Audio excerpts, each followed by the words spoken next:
Waking Up with Cash. It's your host, Cash Money Morgan. Before I get into my guest, I just want to say this has been the craziest week. I'm moving into my loft this Saturday, and I've been sucking at ping pong, but you know what? Once I'm in there, it's going to be a whole new world. It's going to be a whole new world. So without further ado, please give a warm welcome to Chris Estes. Did I say it right? Yeah, you got it. Yeah, okay, thank you for having me. I'm glad to be here. Appreciate it. I like how you just told me how to pronounce your name, and I already was scared. No, I'm glad you asked. Yeah.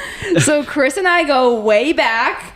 Was it a month ago or 2 months ago? Yeah, a month or two ago. A month or two ago. Yeah. We kind of met at my favorite little spot downtown, and there was kind of a group of us, and we all just started talking, and then it came up that I had a podcast, and here we are. Yeah, that's it. So that's pretty much it. So right now, if you're looking at location, if you're watching on YouTube, we are in Chris's place, and this place is beautiful. It's gorgeous. All the art, all the decor. It's very intentional, right? Yeah, it's very, right, yeah. Yeah. Yeah, thank you. Yeah, I didn't have anyone to tell me no, so I just kind of did what I wanted and sort of modeled it after a Christmas pop-up bar, and we're keeping it going. It's January, but we're keeping it going. Such a fun little vibe, and I'm oh my gosh, I could hang out here forever. So I definitely felt like I wanted to get Chris on here. So Chris, can you just right away just get into a little bit about yourself, kind of, where you're from and what you do, how you got to Springfield, that whole thing. Yeah, sure. Yeah, I'm originally from Arkansas. I grew up in a small town in Arkansas called Batesville. Batesville has about 10,000 people. Went to college there as well, small school called Lyon College. Then went to medical school at George Washington University, Washington, D.C. Did residency in radiation oncology in Kansas City. And since then, I've been working in Springfield at Mercy Hospital. So yeah, I'm a doctor there in radiation oncology. Very cool, very cool. So how was that jump from Arkansas to DC? Was it kind of a culture shock, or? It was, but it was great. It was exactly what I wanted. I just always had kind of the mindset that I, enjoyed learning and exploring and seeing as much of the world as possible. And I had a friend who went there before me, and he kind of told me about it and said, "Hey, I think you'd really like it here. Come check it out." And I did, and yeah, I just loved it. There are just so many different types of people there. Then you have all the history as well. Yeah. And in my town in Batesville, it was not a very diverse area, as you might imagine. And I just love asking people about where they're from and their religion and their background, right, and all kinds of things. And I learned more, than I had my entire life previously, those 4 years than I had before. Yeah. That's wild. Yeah. So if you were offered something in DC, would you have stayed? I don't know. I might have at the time, but, looking back, I'm not sure if it's a place where a lot of people settle down. A lot of people kind of go in and out of DC, temporarily. But I don't know. Yeah, maybe, I could imagine myself on the East Coast. I did really enjoy the East Coast for sure. Cool. Yeah. Okay, yeah. I saw this statistic, and it was saying that there are significantly more men than women in DC. Is that true? Do you feel that vibe? Huh. I don't know. I saw this thing. Yeah. It was if you're a single girl looking for a city, it was DC, because there are all these men in politics or all these things, and I'm kind of but yeah. It's not really my vibe. But I don't know what your thought was on that. If you felt I don't think I noticed that at the time. Really? I'll say in medicine, there are more women these days in medicine. So, wow. Okay. Yeah. Slay. Go power. There you go. See? Yeah. Okay. So how did you know you wanted to be a doctor? Is it something that you always just kind of grew up liking, or when did that passion really start? Yeah, sure. I didn't always know that I wanted to do it. So I think growing up, I always knew that I wanted, I was always kind of an overachiever, I guess. I always wanted to do something sort of professional and something that put me in a leadership position. And I always enjoyed science as well. And I grew up in a Christian background. So, I wanted something where I could kind of give back to the world. So at the time, I was trying to decide between attorney, professor, and medicine. And part of the reason is because I just felt like medicine had more opportunities. So that was one of the reasons I went into that. And, I didn't have a big personal story or anything like that. I just kind of enjoyed it. Yeah. Yeah. That's awesome. Mm-hmm. Very cool. So what are your thoughts on Springfield so far? Okay. Because I'm from Green Bay. Everyone knows that. Go Pack Go. And it's so different to me in an interesting way. What are your thoughts? Yeah, Springfield is cool. Let's see. I really like all the restaurants here. I think it has like great diversity of restaurants. Yeah. Decent entertainment life here. Okay. And then could always do better. I'm just kidding. Yeah, I don't know. Yeah, I rock climb a lot. I love the rock climbing gym. A lot of outdoor opportunities around here. And then that is true. Then you're close to Kansas City, St. Louis, and Northwest Arkansas as well. I enjoy all of those areas. And the airport here is cool if you need to get away. It has some decent connections, and like it's super fast too. You can get there half an hour, and you'll probably still get to your flight. Right, and you are kind of closer to your home, your original home, so that is pretty nice. Yeah. So, what is your official title again? Okay. Yeah, so doctor, and the degree is MD. Beyond that, I think I'm associate professor.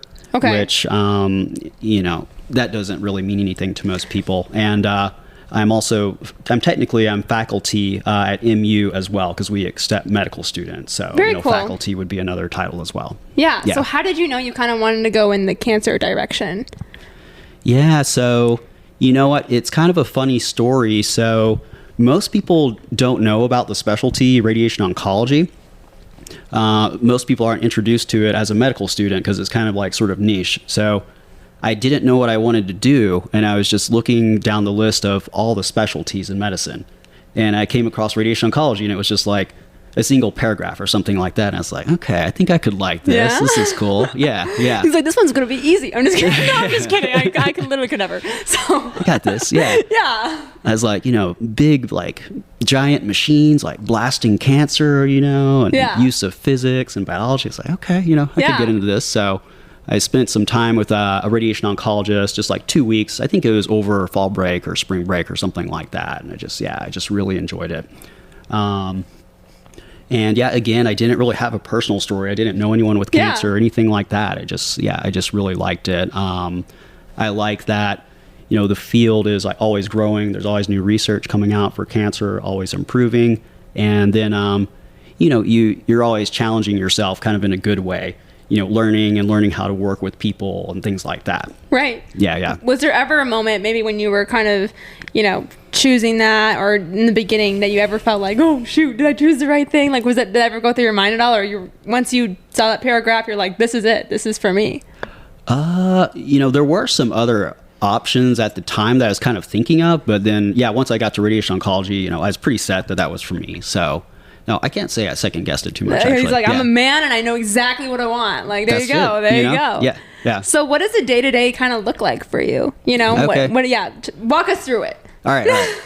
Yeah. So it depends on the day, but so people are getting treatment for radiation, and radiation is it can be anywhere from like 2 to 7 or even 9 weeks long, and they're coming every day, Monday through Friday. So for me, the way my schedule works is on Monday, I'm seeing all the patients under treatment. So that could be anywhere from like 10 to 25 patients, something like that.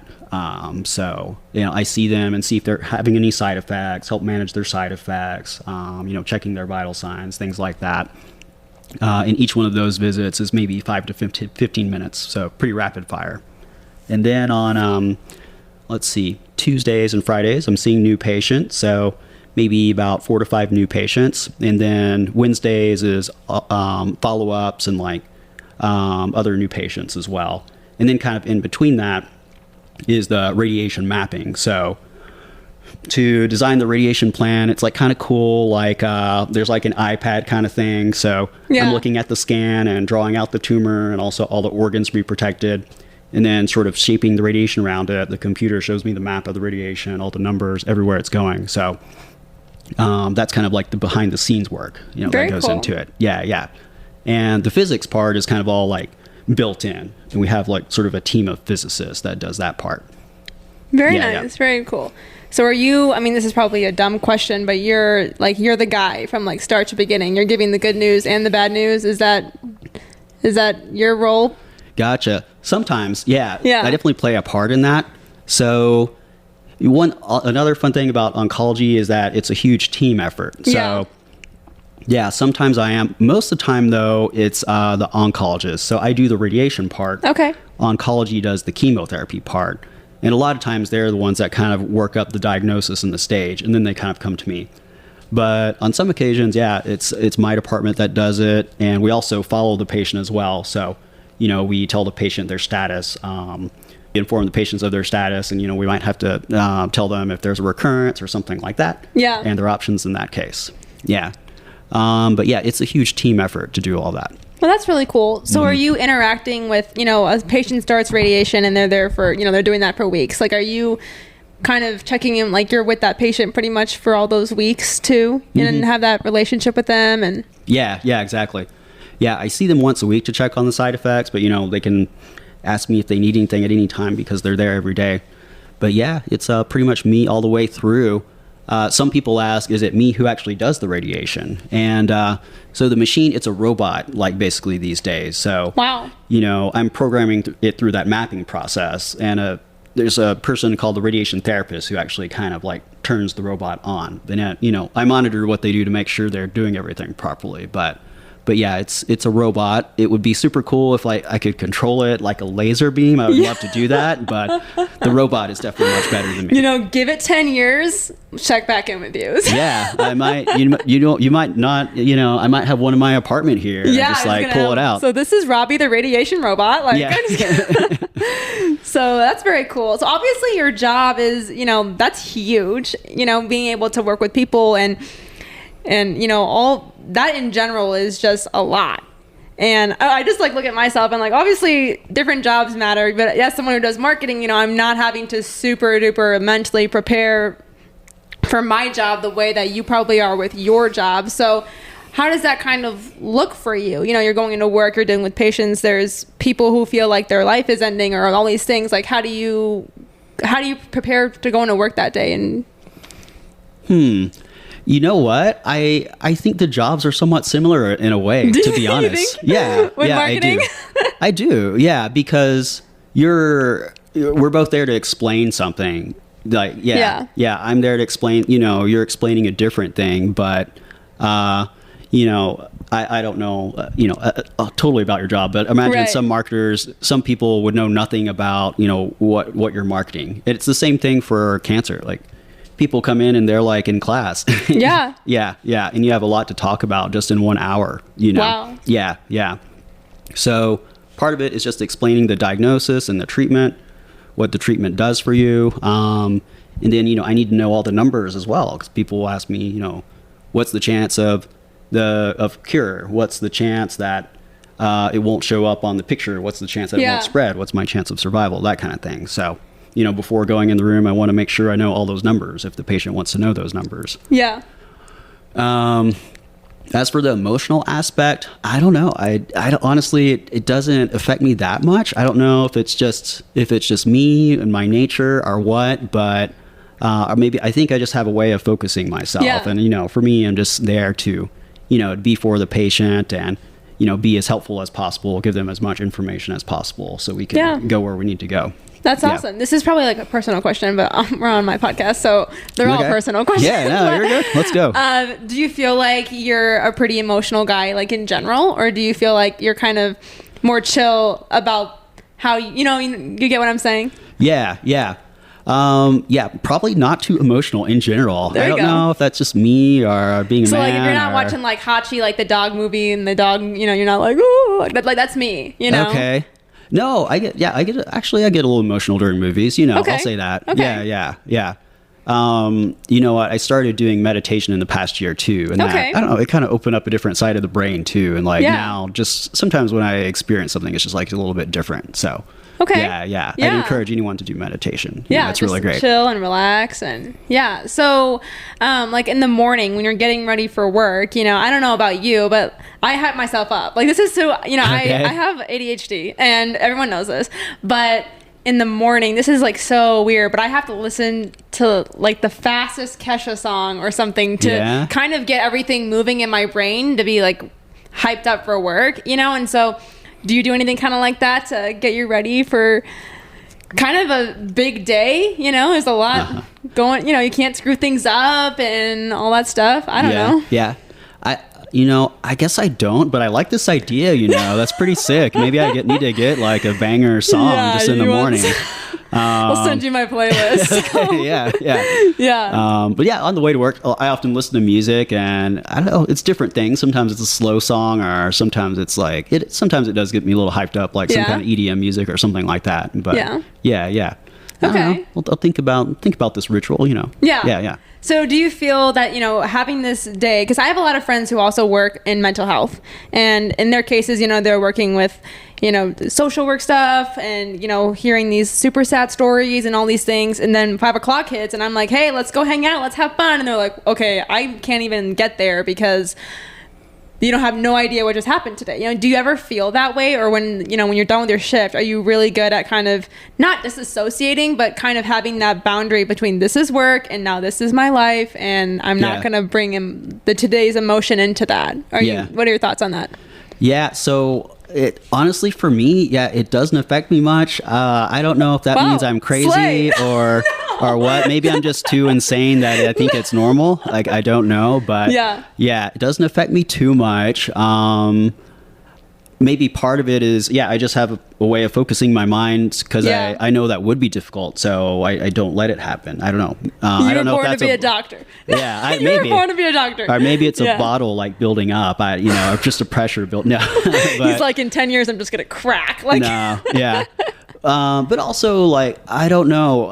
I don't know if the patients want me to be more personal, but I'm part of my role is to just explain the facts. What the cancer is, pictures, the science behind it, what the treatment's going to do for you, the experience of the treatment, side effects, if they want to know research studies, numbers, that kind of thing. So so spending more time on information. And then we do have social workers and those kinds of people, and just by their job nature, they're a little bit more personal with the patient, and I'm happy to do that if they want me to, but in general, I don't know, just big picture wise, it doesn't affect me too much. It doesn't affect you? Yeah. Wow, okay. All right, rock on. I mean, there you go. Yeah, sorry I don't have more advice for everyone. No, but that's it's okay. That's okay. Yeah, mind over matter, Do you have any advice for anyone who's maybe interested in a job role that you have, or, something like that in the medical field? Do you have any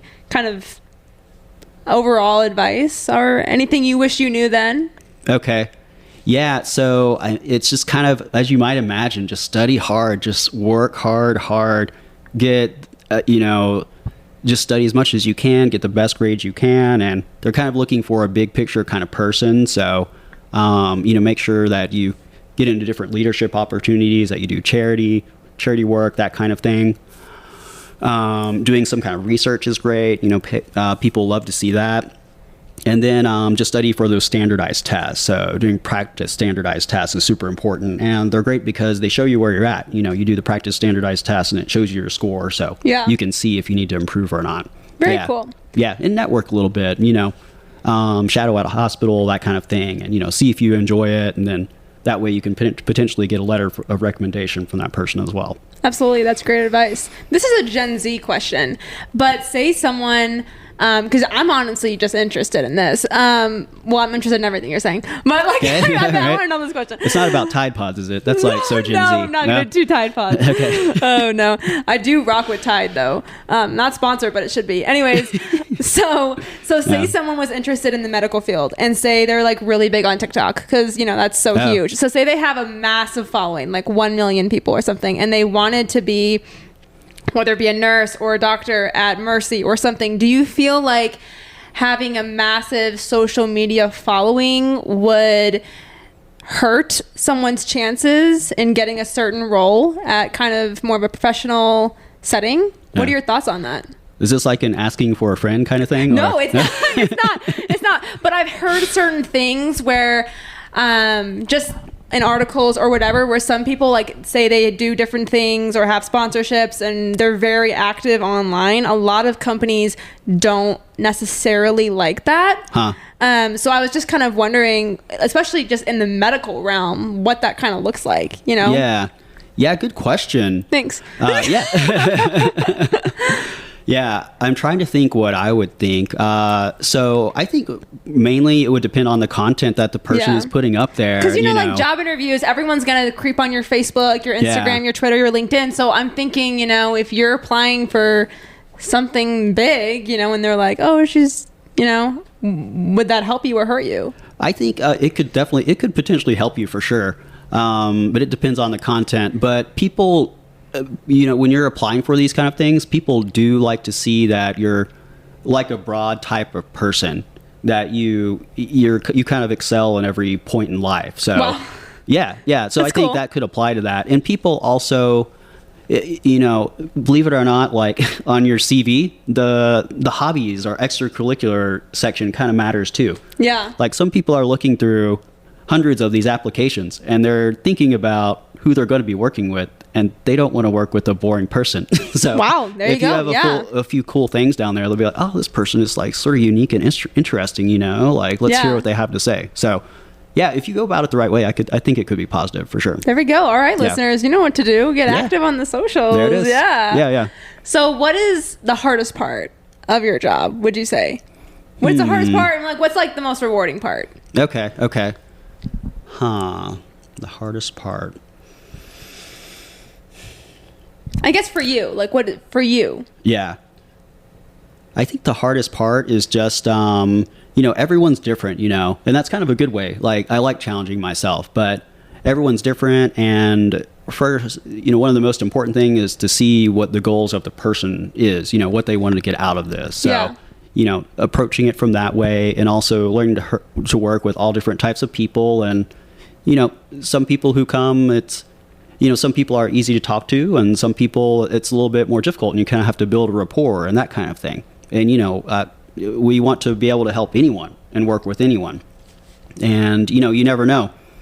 Everyone has something they're dealing with, even not cancer related. Right. So, yeah, you have 30 minutes or an hour to talk to that person, and you have to be able to read that person and, ask them what's going on in their life, like if they're a little bit quiet or something like that.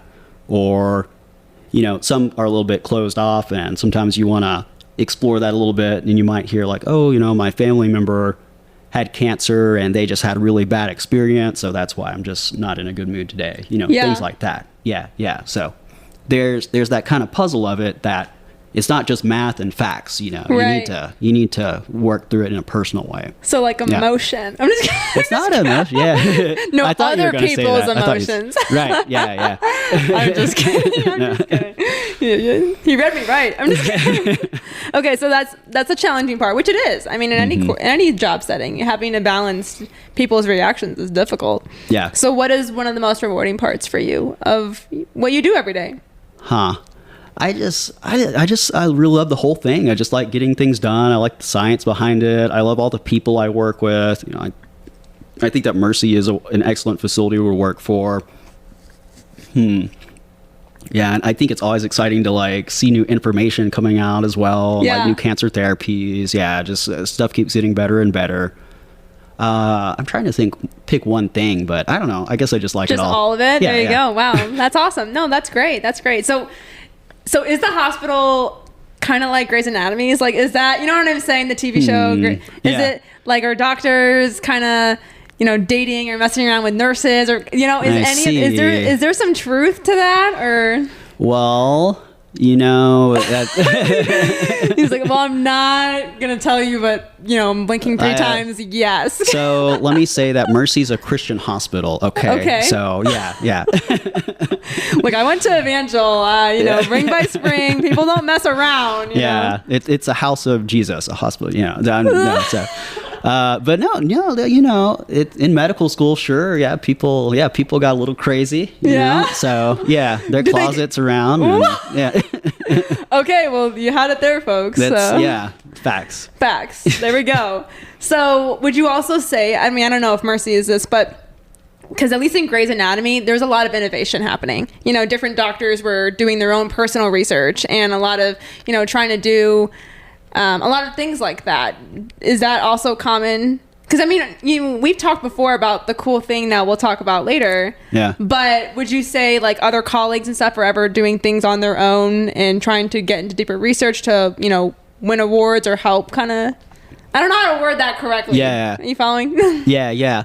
Not so much at private institutions, but at universities for sure. Yeah, Okay. people are doing that. Yeah, and it's a big thing.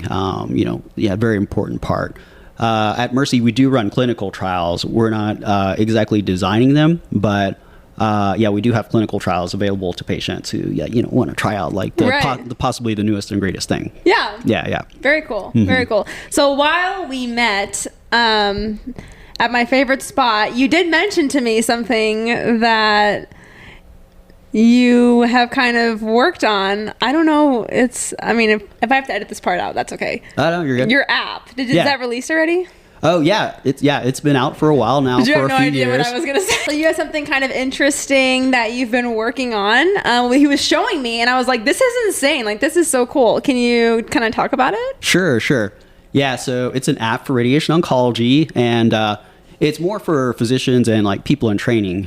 So the name of it's called RadOnc Tables, and what it has on it is just sort of all the research that you need to know for radiation oncology, like how we got to where we are, like what the research trial was, the experimental arms, the results, the conclusions, what kind of patients were included, that kind of thing, and then the numbers like, chance of recurrence, chance of spread, chance of survival. And then it also has the links as well to the actual research study if you want to pull it up. So, yeah, it's been super cool. Like, it has a lot of downloads. So you designed this app, correct? Or how did that work? Oh, right. Yeah, so essentially all the content is mine. And then he was a student at the time, a medical student. Now he's a resident, but he Very sort cool. of just designed kind of the app itself and sort of pulled the content out. Originally, it was a Google sheet that I just shared publicly and like became very popular. Nice. And he's like, student. pat on the back. Yeah. And so the medical student rotated with us, and he was like, what resources should I use, to study and to learn? And I was like, use mine. Mine is the best stuff. And he's like, okay. He's like, okay. And then, Yeah, he's like, whatever. Yeah. Then he fact checks it and he's like, oh, okay. Yeah. And then he's like, this is actually really good. Yeah. And I'm working on app development, and I think I can make an app out of this. I was like, okay, Very cool. let's do it. Yeah. It has I think last I checked, it has over 5,000 downloads, which Wow. is a lot for our specialty. Yeah. And it's free. It's like a textbook of this would cost maybe $100 or something. So, Yeah. So do you guys get any profit from that? No, nothing. No. Oh, it's really? Just, yeah. It's just So it's like Be Real. I'm just kidding. be like the app. Yeah, Be Real, or- yeah. No, it's your app is nothing like that. But there's a joke about like how does Be Real make money? Oh. So Okay. I know. Yeah. it's okay. I'm sorry. I'm so sorry. That's a Gen Z thing. But, No, but that's very cool. If someone gets diagnosed right away with cancer or something, they can totally download that app and just get as much information they can about radiation and the process and all that stuff, right?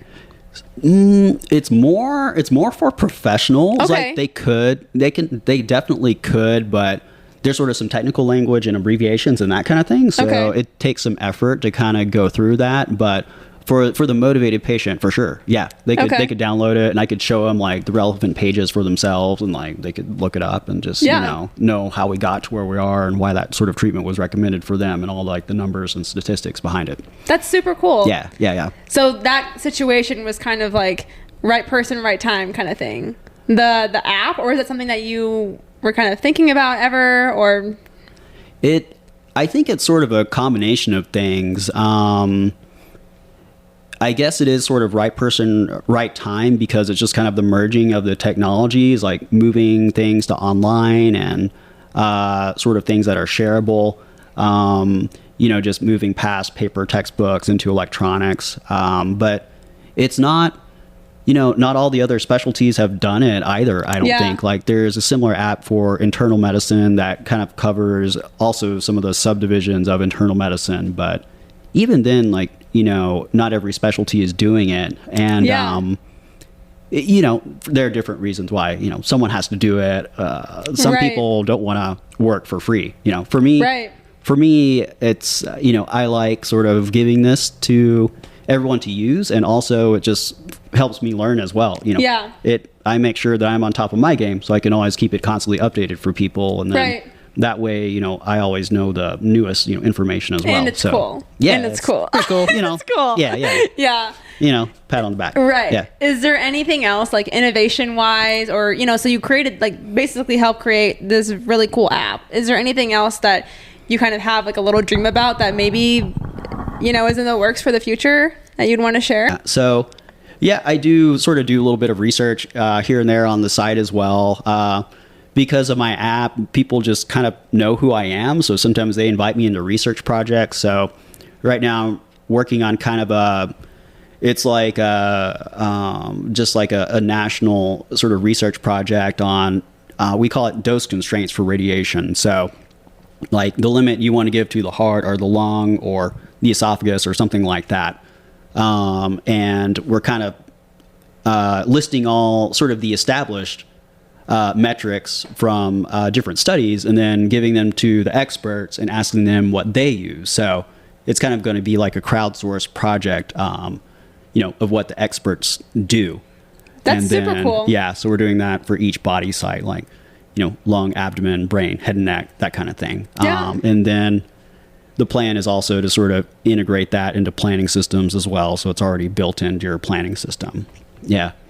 But I'm mildly famous in the radiation oncology world. Like last time I went to a conference, and I'd introduce myself to the residents and they'd be like, "You're Chris Estes? Oh no. You're a celebrity." And like people would ask for my picture and that kind of thing. Oh yeah. no. The last name's the Estes. doctor is showing right now. I'm just yeah.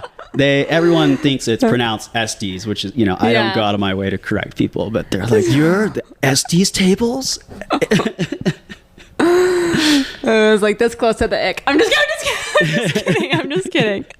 No, that's honestly super cool to be able to say that you have an app and be able to whip it out and like show people. Like that's honestly awesome and a really great tool for a lot of people. Yeah. So super cool. So as if someone is going through radiation, like obviously you see all these people, all these different kinds of people all the time. Is there any advice you would give to that person that's kind of going through that process that maybe you've seen others do that is a positive or helpful for them, What process? Like making an app or what now? Sorry. You want to say that again? So the radiation process, when a patient is going through that, is there any advice you would give to them that you've seen maybe is helpful to all the different patients, and maybe that like you've seen something that's like worked really well for some? Is any advice you would give to a patient that's kind of going through that and maybe having a hard time or something? Okay. Yeah. So if you're having a hard time, just let us know. And we have lots of resources to help you out. So, first, what is the source of your hard time? What's kind of bothering you? And if it's a side effect or something like that, just let me and the nurse know what's going on. We'll do our best to manage it. We have social workers, dietitians, and we have library with all different sorts of resources as well, support groups. So that's one of the reasons I like working with Mercy. Like we have lots of reasons to help the patient. So first I just say, if something's bothering you, just come to us, with your issue. That's awesome. Yeah. And just in general, ask questions and then be around your friends and family and that kind of thing. That's super important, or your church or just whatever brings support in your life, and just care for yourself. Sometimes we forget to do that. So that's really great. That's really great advice. Mm-hmm. So now on to like a girly pop, question. Yeah. Okay. Yeah. So obviously you're this whole doctor and you have probably a busy fluctuating schedule. What dating status are you at? What does that look like for you here in Springfield? Okay. I see. Yeah. All right. So everyone has different opinions on the demographics. So I'm interested in. Yeah. It's a little tough in Springfield because it's kind of a college town, Okay. That's not where I was going. Wait, do you want to ask the question again? No, what's your like dating status? Okay. Yeah. I'm single, everybody. Okay. So, yeah. Are you like single and looking, or where are you at on that? Yeah, single and looking. Yeah, I'm available. So, okay. Slide, ladies, slide. There it is. Yeah. Very cool. Springfield, the demographic is kind of interesting. Mm-hmm. And what would you say would be like, not your ideal woman, but what are characters that you're looking for? Like, would you want someone that maybe has like medical background too, or what does that kind of look for you? I think dating is funny. It's one of those things where sometimes you don't know what you want until you see it. And also, I think it's important to be open as well. So I try to do that and not like have too many specific criteria. Yeah. But I think just someone fun who's easy to talk to, communicates well, good emotional intelligence, someone who likes to explore and go out, like try new things, that kind of thing. Very cool. Nothing too Rock specific. climbing is a +1, right? Yeah, but yeah, she doesn't have to. Oh, yeah, okay. I don't know. He's like, shut up, Morgan. No, you're good. No, that's awesome. That's awesome. Very cool. Well, do you have a piece of advice that you would give to your younger self? Now, doing what you do now, knowing the things you do now, what do you wish you known when you were younger? I'd probably say to myself, just take it easy. I was always just like studying so hard and it always stressed me out, but that maybe I think there's probably a way to do that and also enjoy life a little bit too. Like sometimes I was just studying so hard, like every day. Yeah. Do you feel like you enjoyed college much, or were you just really on the studying grind? I enjoyed it. I could have enjoyed it more, but no, I really enjoyed it. I was in like a lot of social groups and went out a lot. So there you go. Yeah, I had a good time. That's cool. Yeah. That's cool. Now this one, it's for your girly podcast. I mean, I should. The podcast is not girly. It was a girly pop question. Girly pop? Okay. Yeah.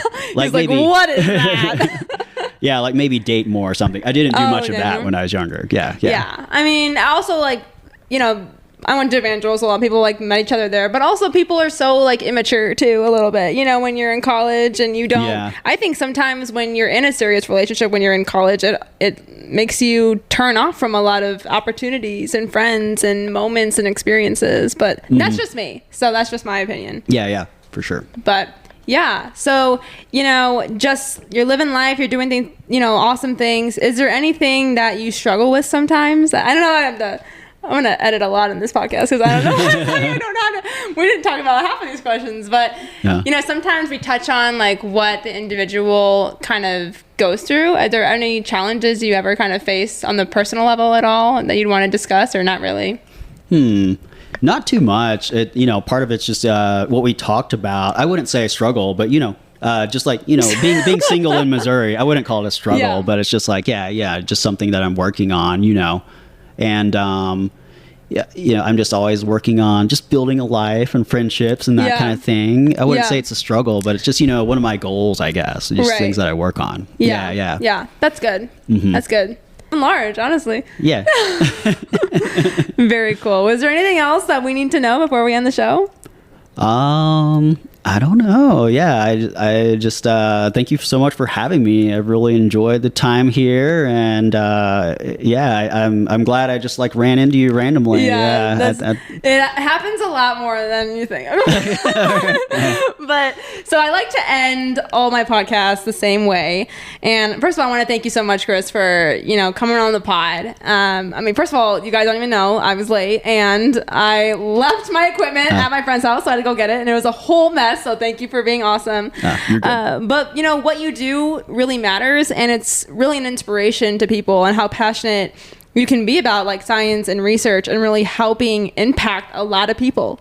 And, even kind of being an example of you don't have to take your work home with you. Even if some people are more emotionally driven, you really can kind of compartmentalize sometimes. But I end my show every single way. Fave quote, fave song, and what do you want your legacy to be? Okay. I like these questions. Okay, thank you. Yeah, so favorite quote.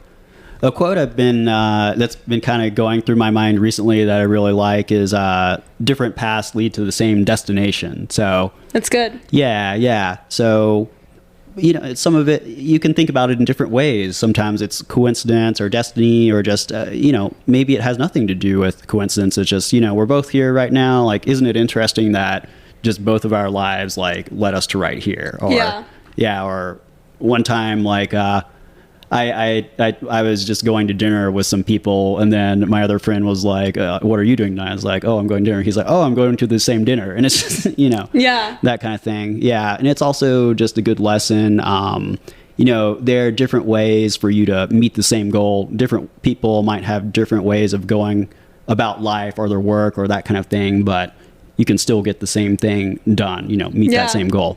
Yeah. That's really good. That's really great. Yeah. Favorite song? Favorite song? I don't know if I have one favorite song. It just changes all the time. Okay. We will accept favorite band. I will Favorite accept band? Okay.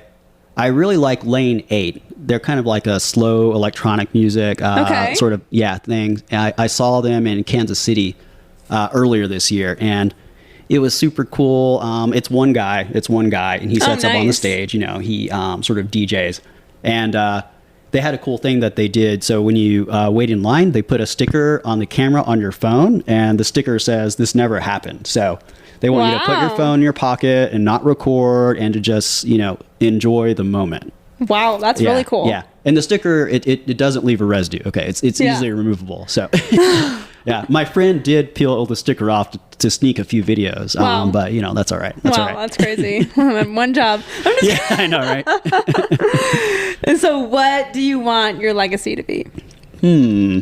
Well, I hope that, I try my best with all the patients. So I hope that, whatever happens, that it's the best experience it can be for them. And, that we, touch their lives in the best way possible, and, get them through their treatment, or, meet whatever goal they need to meet.